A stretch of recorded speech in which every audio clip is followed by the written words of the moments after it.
जिन्हें सुन सुनकर हम बोलना सीखे हों, उनके सामने बोलने में बड़ा घबराहट होती है। आज मुझे यह अवसर मिला कि जिन सोनिया गांधी जी को हम सुन सुनकर प्रेरित होते थे, आज उनके आशीर्वाद से मैं 85वें महाधिवेशन में बोल रहा हूं। वक्त ऐसा आया है इस देश में, अभी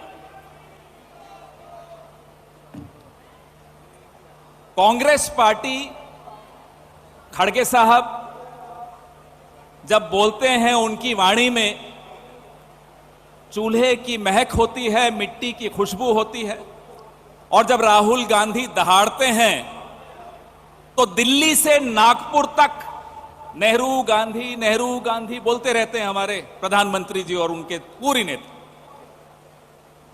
उन्हें समझ ही नहीं आता हुआ क्या, अब जवाब क्या देंगे। सोनिया जी से हम सीखे हैं, कितनी भी कठिन परिस्थिति हो, सौम्यता से कोई समझौता नहीं होता है, कोई मूल्यों से कोई समझौता नहीं होता है। ये हम सोनिया जी से सीखें। राहुल जी, आप में महात्मा गांधी की सरलता और नेहरू की गहराई है। आपसे ये क्या मुकाबला कर पाएंगे। दो तरह की विचारधाराओं की लड़ाई है, दो तरह की विरासतों की लड़ाई है। This is a battle not just of two ideologies, this is a battle of two legacies.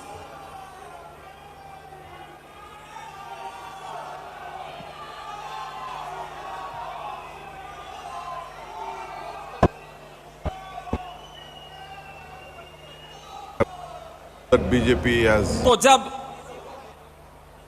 मैं आपसे कह रहा था कि ये दो विरासतों की लड़ाई है, जड़ें जोड़ती हैं और शाखाएं बांटती हैं। हमारी जड़ों से इनको नफरत है, क्योंकि हम जोड़ने की बात करते हैं। हमें इनकी शाखाओं से नफरत नहीं है, लेकिन जो इनकी शाखाएं बांटने का काम करती हैं, उसी को रोकने के लिए राहुल गांधी 4000 किलोमीटर पैदल चले। हम भी आराम उठा सकते थे घर पे रहकर। क्या जरूरत थी राहुल गांधी जी को इस तरह से पैदल चलने की, लोगों से मिलने की, इतना संघर्ष करने की। मुझे मीडिया के साथियों पर भी, उनको देखता हूं तो बड़ा बुरा लगता है, दर्द होता है मन में। आज इनकी आवाज भी बंद कर दी गई है। हम तो फिर भी बोल लेते हैं विपक्ष में रहकर, हम तो बोलते रहेंगे। हां, कभी कभी हवाई जहाज से हमें उतार दिया जाता है, लेकिन हम फिर भी बोलेंगे। हमारे जो मीडिया के साथी हैं, 2014 से पहले ये हम पर खुलकर हमला बोलते थे, और इनका हक था, बोलना चाहिए था इनको, इनका कर्तव्य था, ये बोलते थे। आज ये सरकार से सवाल नहीं पूछ सकते। सरकार से पूछना तो छोड़ दीजिए, ये हमसे ही सवाल पूछते हैं। चलिए, आपका स्वागत है, आप हमसे सवाल पूछिए, हमें कोई आपत्ति नहीं है। कल प्रेस वार्ता कर रहा था, मुझसे सवाल पूछा कि राहुल गांधी जी दाढ़ी कब हटाएंगे। वैसे राहुल जी, आपकी जो दाढ़ी है ना, ये करोड़ों लोगों के संघर्ष की दास्तान इस दाढ़ी में दिखाई देती है, जो आपसे मिले थे भारत जोड़ो यात्रा के दौरान। इस दाढ़ी को जब देखते हैं तो पिछले 9 साल का सफर, इस देश के नौजवान, बेरोजगार नौजवान, इस देश के जूझते हुए व्यापारी, इस देश का मीडिया, हम सब का सफर दिखता है इस दाढ़ी में। हम देख रहे थे आप कैसे करोड़ों लोगों से मिलते थे, उनका दर्द सुनते थे, उनका दुख बांटते थे। बार बार घंटी बज रही है, लेकिन यह बात जरूरी है कि ये जो लड़ाई है, मध्यवाद की लड़ाई, लेफ्ट और राइट दोनों से होती आई है।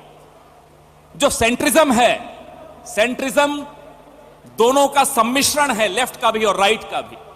यह देश मध्यवादी देश है। कांग्रेस पार्टी मध्यवादी पार्टी है। इस देश का संवैधानिक मूल्य जो है, जो ढांचा है, वो भी मध्यवादी है। हमारी किसी से लड़ाई नहीं है कि हम लेफ्ट के खिलाफ हैं या राइट के खिलाफ हैं। हम एक्सट्रीम लेफ्ट के खिलाफ हैं, हम एक्सट्रीम राइट के खिलाफ हैं। तीसरी बार घंटी बजी है और रणदीप जी बार बार मुझे आंखें दिखा रहे हैं, लेकिन इस लड़ाई में हम पीछे हटने वाले नहीं हैं।